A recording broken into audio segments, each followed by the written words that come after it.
প্রথম চান্সে যদি জান্নাতে যেতে চান, জাহান্নামের কোন স্পর্শ ছাড়া যদি জান্নাতে যেতে চান, তাহলে এই 16 বদভ্যাস থেকে, 16টি অপরাধ থেকে নিজেকে বাঁচাবার চেষ্টা করতে হবে। কোরআন এবং হাদিসের আলোকে আমরা কিছু হতভাগা মানুষের কথা জানি, যে মানুষগুলো হয়তো নামে মাত্র, তাদের অনেকে মুসলমান, হয়তো অনেকে নামাজ কালামও পড়ে, জান্নাতে তারা যেতে পারবে। কারা সে হতভাগা মানুষ যারা হয়তো তাদের অনেকে আছে মুসলিমই না, আবার অনেকে আছে যারা মুসলমান হওয়া সত্ত্বেও, নামে মুসলমান হওয়া সত্ত্বেও জান্নাতে প্রবেশ করতে পারবে না।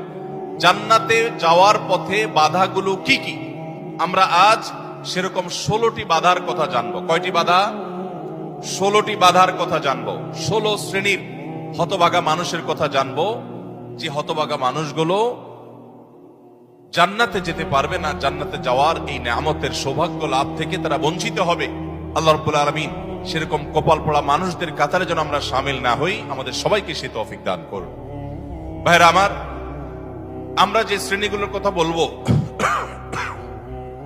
প্রত্যেকটা শ্রেণীর পাশাপাশি আমরা কোরআন বা হাদিস থেকে উদ্ধৃতি এবং রেফারেন্স ইনশাআল্লাহ টানবো।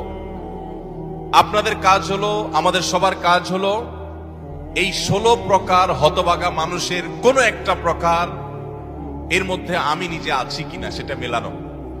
যদি দেখি যে আমার মধ্যে এটা আছে, তাহলে মাহফিলের প্যান্ডেলের মধ্যে বসে, প্যান্ডেলের নিচে বসে এই মাহফিলের মাঠে থেকেই আমি নিয়ত করে ফেলবো যে এই বদভ্যাসটা, এই খারাপ জিনিসটা আমি ত্যাগ করে ফেলবো। যেই 16টি খারাপ জিনিস, যেই 16টি অপরাধ জান্নাতে যাওয়ার ক্ষেত্রে বাধা, সে বাধাগুলো আমাদের জীবন থেকে আমাদের সরিয়ে ফেলার সংকল্প এখান থেকে করে তারপরে বাড়িতে যেতে হবে। তাহলে আজকে মাহফিলে আসা, বর্ষা, আয়োজন করা সবকিছু সার্থক হবে ইনশাআল্লাহ। সবাই নিয়ত করবো তো ইনশাআল্লাহ। আল্লাহ আমাদের সবাইকে তৌফিক দান করুন। সর্বপ্রথম যে হতভাগা মানুষদের কথা বলতে চাই, যারা জান্নাতে যেতে পারবে না, তারা হলো যারা আল্লাহর প্রতি ঈমান আনে নাই, যারা মুসলমান হয় নাই, যারা ঈমান আনে নাই, আল্লাহর প্রতি যারা বিশ্বাস করে নাই, তারা আল্লাহর তৈরি জান্নাতে যাবে, এটা কখনো আশা করা যায়? যদি আল্লাহকে কেউ বিশ্বাসী না করে, আল্লাহর একত্ববাদকে স্বীকারই না করে, শিরকে লিপ্ত হয়, সে মুসলমানই না হয়, তাহলে সে আল্লাহর জান্নাতের প্রত্যাশা কোত্থেকে করতে পারে?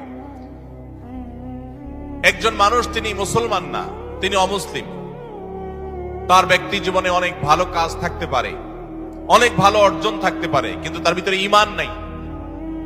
এই লোকটা আল্লাহর কাছে জান্নাতের আশা কখনো করতে পারে? একজন মানুষ বাংলাদেশে মানুষের জন্য অনেক কাজ করেছেন, বাংলাদেশের উন্নয়নে অনেক ভূমিকা তার ছিল বা আছে, বাংলাদেশে অনেক কল্যাণকামিতা তিনি চান,